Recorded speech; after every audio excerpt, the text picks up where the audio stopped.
Welcome back to another message caller update. Today I'm going to show you another way of splitting your conversation, which is by message count. And this may be especially important to you if you're working with Bloomberg data. Now what happens in Bloomberg data, you have a lot of chat messages generated per day. So going by 24-hour chunks creates too many messages per file, and you may want to split them down further. So let me show you how to do that. All right, so we have message crawler here, and I have my conversation identifier, and this is all one big conversation. What we want to do is we want to create, well, smaller conversations. So I'm going to go to conversation tool and select split conversation by message count. And it does exactly what you would expect. So we want to say, what is the maximum number of messages we want per conversation? So let's go with 10.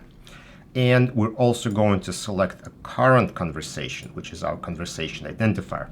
Now the point here is we don't want to split an existing, we don't want to go over the break in existing conversation. So if something is divided this way, we don't want to go and merge those conversations together in a smaller conversation. We want to stop where the bigger conversation stops. So that's very important. Also very important, of course, is our record type attachment, so we know where the families are and they're all going to get grouped together. And let's pick a field here. We'll just select our conversation small and just run the tool. And now what you'll see, we have 10 messages per conversation.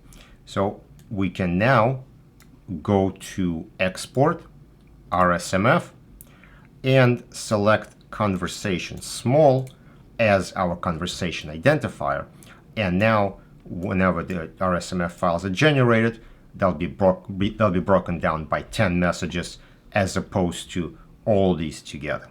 One thing to keep in mind is you want to make sure your data is sorted correctly before you run the tool.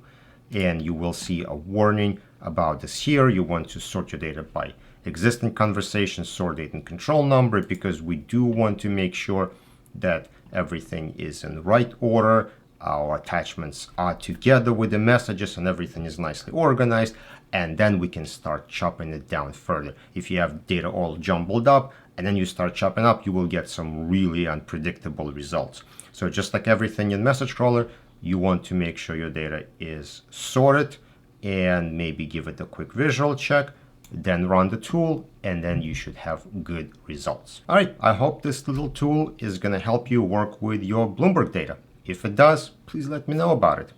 Thanks for watching, and I will see you on another update.